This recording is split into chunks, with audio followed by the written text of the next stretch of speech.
পঞ্চম শ্রেণীর গণিত ক্লাসে সবাইকে স্বাগতম। আজকে পঞ্চম শ্রেণীর গণিত বইয়ের 16 পৃষ্ঠা 13 নং অঙ্কটি সমাধান করব। দেখো 13 নং এ দেওয়া আছে একটি আলমারিতে 560টি বই রাখা যায়। এরকম কতটি আলমারিতে 3,79,680টি বই রাখা যাবে? এই প্রশ্নটি করেছেন। তো আজকে আমরা 13 নং সমাধান করব। আগের ক্লাসগুলোতে আমরা 12 নং পর্যন্ত সমাধান করেছি।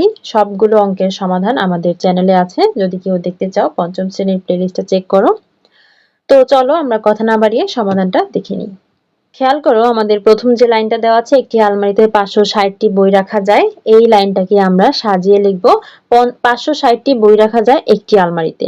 আলমারির সংখ্যাটা আমরা হাতের ডান দিকে রেখেছি, কারণ হচ্ছে কতটি আলমারি রাখবে আমরা আলমারির সংখ্যাটাই কিন্তু বের করব। ঠিক আছে, এখন একের জন্য হিসাব করব। সুতরাং একটি বই রাখা যায়, আরো কম আলমারি লাগবে, তাহলে 1কে ভাগ করব 560 দিয়ে। সুতরাং এখন 3,79,680টি বই রাখা যায় কতটি আলমারিতে সেটা বের করব। তাহলে 3,79,680টি বই রাখা যাবে, আরো বেশি আলমারি লাগবে, তাহলে গুণ করব 3,79,680 কে। এখন লবে 1 দিয়ে যদি 3,79,680 গুণ করি তাহলে এই সংখ্যাটাই হবে, আর হরে আছে 560। তাহলে 560 দিয়ে 3,79,680 কে যদি ভাগ করি তাহলে ভাগটা দেখো এখানে আমি রাফ করে দেখিয়েছি। ভাগ করলে এখানে এটা 3 অঙ্ক বিশিষ্ট সংখ্যা, এখান থেকে 3 অঙ্ক নিলে কম হয়ে যায়, ছোট হয়ে যায়, তাহলে 4 অঙ্ক নিতে হবে। তাহলে কত হয় 3,796। 3,796 এর মধ্যে 560 যায় 6 বার, 6 দিয়ে গুণ করলে হবে 3,360। এরপর বিয়োগ করলে হবে 436। এরপর উপর থেকে আমরা 8টাকে নামিয়ে নিয়ে আসলাম। এবার কত হলো 4,368।